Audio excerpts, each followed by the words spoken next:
Hello, everybody. I'm Ashley. I'm Chandrea's second cousin. And although I'm very sad that I'm not able to be there in the present moment with you all and to grieve this time, as well as to give each of you a hug, I'm very honored and grateful that I've had this time to reflect on Chandrea's short life and to just honor her and I took an opportunity to write down everything I wanted to say so I could stay on track and not get sidetracked. And so I'm going to go ahead and read it. We gather today with heavy hearts, but also with a quiet hope as we remember Chandrea. I remember watching Chandrea and my daughter Grace play dress up, filling the room with laughter, imagination, and pure joy as they pretended and also as they played with La La Loopsies. Over the years, distance and time kept us from visiting one another as much, but when those rare visits did happen, the laughs and smiles were still the same. As Chandrea grew, she faced a rare syndrome, which left her in constant pain. A sickness many of us can't relate to. But she always kept that light in her eye. Though I didn't know her as much or as well as I longed to, I always saw a fight in her. A fight against weariness, against burden so heavy, yet with a quiet strength that never gave up. In those moments of weariness, God drew near. As Psalms 34:18 reminds us, the Lord is close to the brokenheartedness and saves those who are crushed in spirit. Chandrea's suffering was real, a weight she carried every day. But in that suffering, she also carried a love so fierce that it changed everyone who knew her. I had the pleasure of reading some of Chandrea's writings. Her Nana shared them with me. Although some hold so much pain, I also found so much joy and beauty reading them, so I picked some pieces that I wanted to share. The first one I want to share was written about September of 2009. A sentence about the passing of her mother. I lost my best friend, my protector, my rock, and altogether a beautiful soul.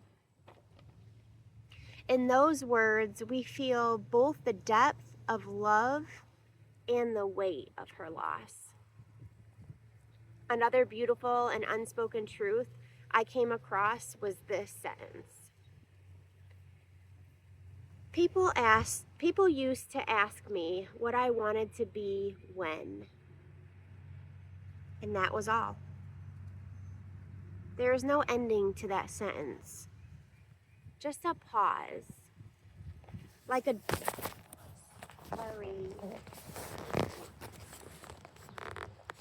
Just a pause. Like a doorway left open, full of the futures she would never step into. And in that unfinished line, there was a quiet wonder, a question that lingers in the space between who she was and who she might have been. And why the unfinished sentence? Did her soul know something that we couldn't possibly know? As Jesus said in John 11:25, I am the resurrection and the life. Because of him, even in death, we are not separate from God's love. In this moment, we don't just mourn the end. We honor a beginning. Chandrea's spirit now walks in the fullness of life, where pain is no longer a chain, but a gateway to heaven.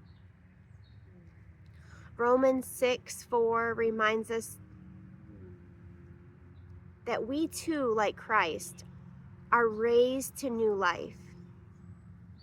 And so Chandrea, our brave warrior, has taken flight, wings free and at rest in Jesus' lap beside her mom, both alive in eternal peace, transformed in God's endless grace.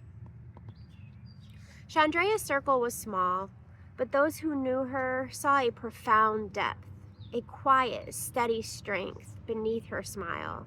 In that small circle, there was an intimacy.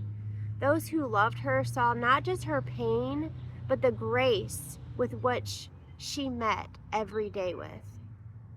And through them, her spirit will continue to ripple outward, a quiet testament of the beauty of a life fully known and fully loved. As I reflected on her life, I was reminded that in her deepest sorrow, there is an immense capacity of love. Today, we honor that love. We honor her honesty. We honor her beautiful, thoughtful heart. And most of all, we honor the God who now holds her completely. May we remember not only the pain that she carried, but also that incredible capacity that she had to love. Rest well, beautiful warrior. I'd like to invite you into a brief pause of stillness as we let this sentence that she wrote settle into rest in our heart space and in our spirits. As we settle into the pure presence and peace of the Lord.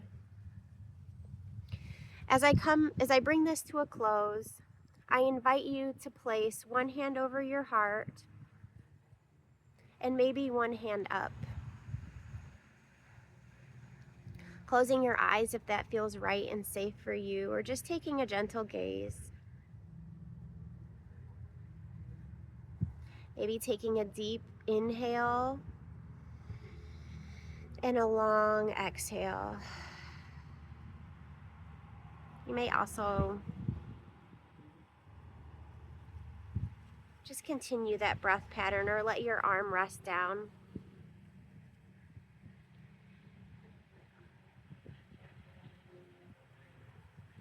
Sharing this sentence of this beautiful writing that she wrote.